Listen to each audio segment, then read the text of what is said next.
Hey, welcome to Keight Krafts. I'm Kate. Today I would like to share with you something a little bit different for the new year.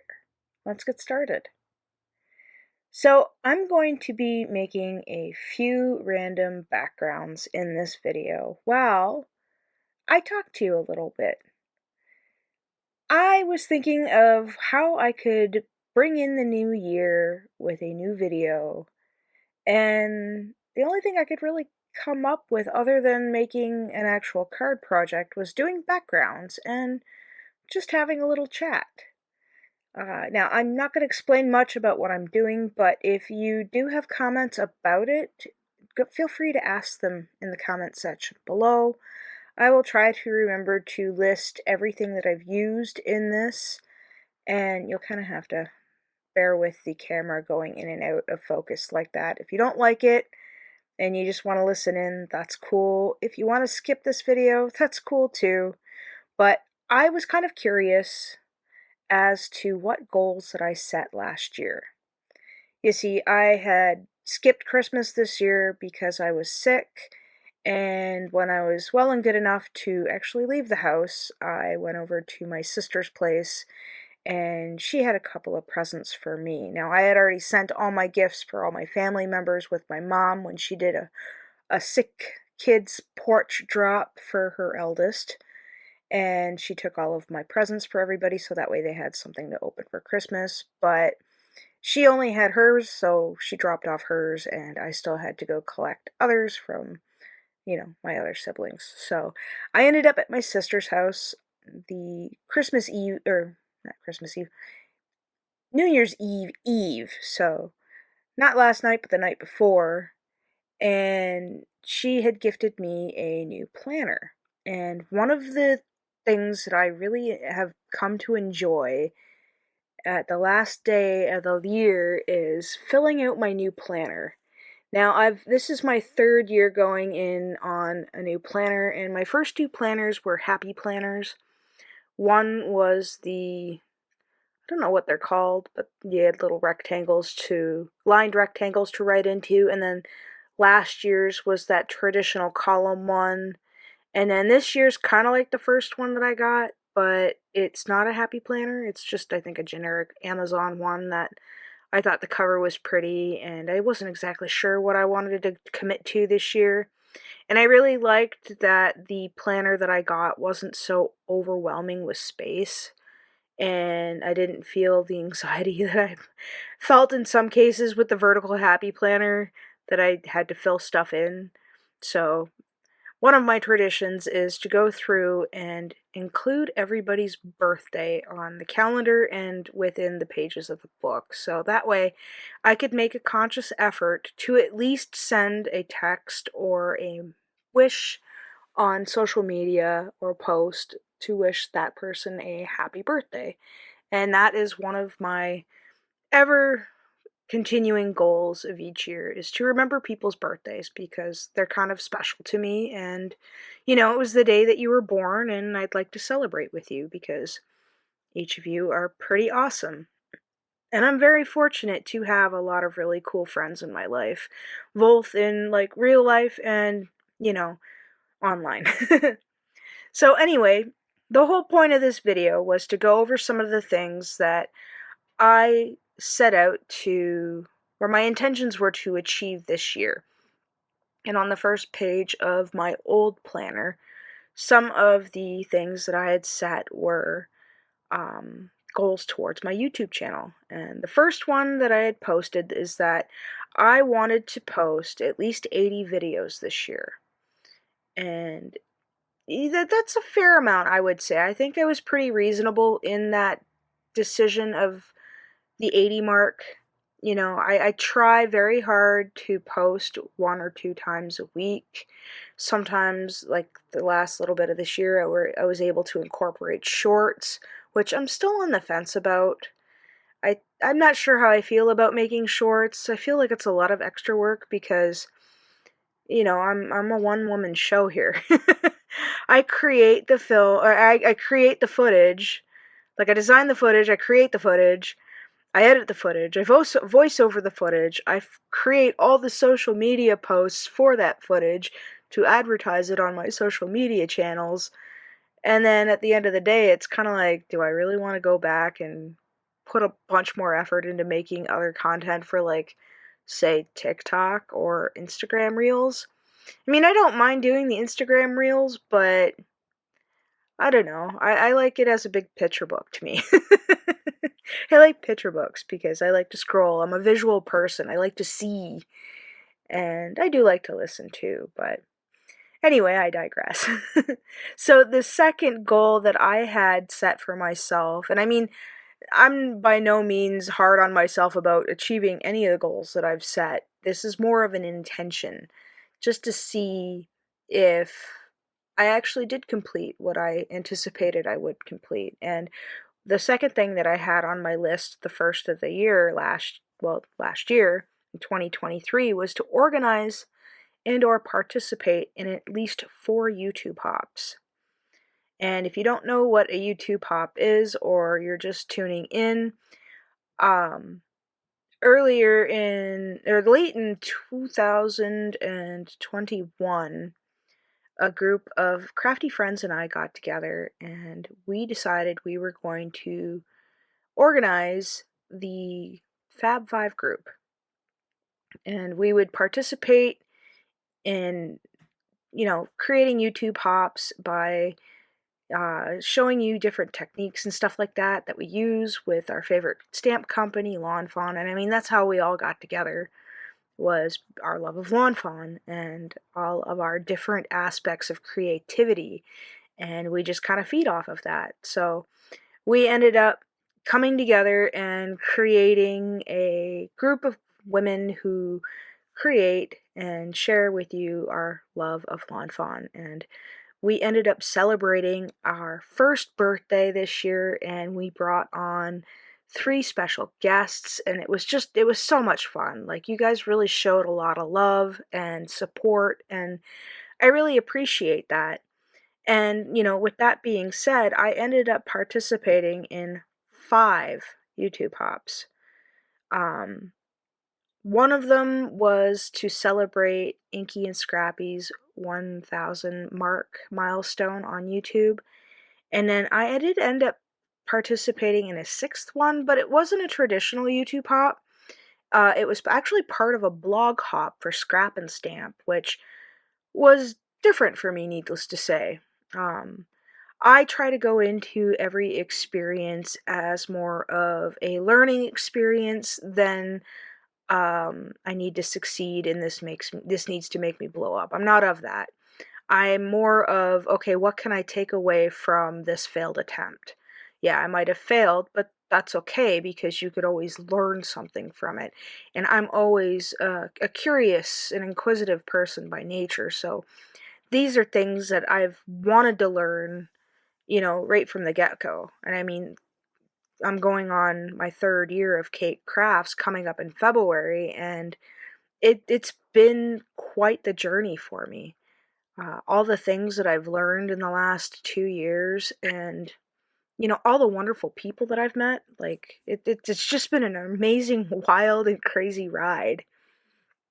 So another one of the things that I had on my list was to join in to at least 1 to 3 challenges per month. Now, I think that was a little ambitious on my part because sometimes I lose the plot a little bit.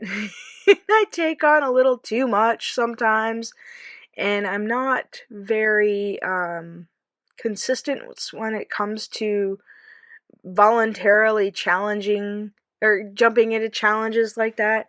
I'm more of, I work better in structure, I guess you could say. So some of the design or the challenges that I did participate in was the excuse me, the Get Creeping on Halloween challenge that Inky and Scrappy decided to start just over a year ago. And I do love a good Halloween card, and I do love participating in that. And I think that was probably one of the most ones that I did this past year. And the second one that I did was I did one for Craft Roulette, which I don't know. I think I might have done 2, but I don't remember. But I do know I did 1, but I think I did 2. But to find it, it was kind of a challenge because I don't really understand Patreon all that well. And for me to navigate through the craft roulette, it was a little confusing, and I kind of moved on to something else. And of course, I have participated in Scrap and Stamps monthly challenge where they give you a list of things that you can participate in, like prompts, I guess you could say. And at the end of the month, you have a chance to win. And I think it's like I don't remember if it's like a $25 gift certificate to their shop, but I did participate in quite a few of those. And of course, I was featured on Lawn Fawn once this year for my little Halloween platform haunted house, and I thought that was just the coolest. And this next one is more of something that I just kind of added, but I was curious to see what my most watched video of this year was, and you guys apparently love a good struggle. Because the one that I had the most views on this year was my struggle with the Dada diorama. And that was a struggle in and of itself, but it was a good challenge. I did enjoy the challenge. And my most overall watched video of a lifetime of my YouTube channel is the Can You Make It Better challenge, where I attempted to do a clear spinny wheel of bubbles and mice with the, what do you call it?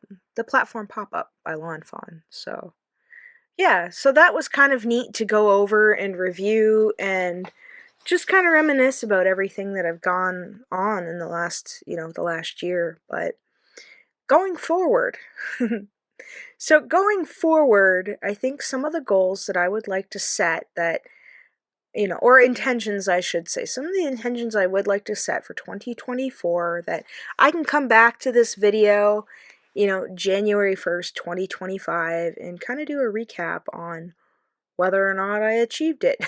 So, one of the first intentions I would like to set for 2024 is that I would like to see myself reach 300 videos on my YouTube channel.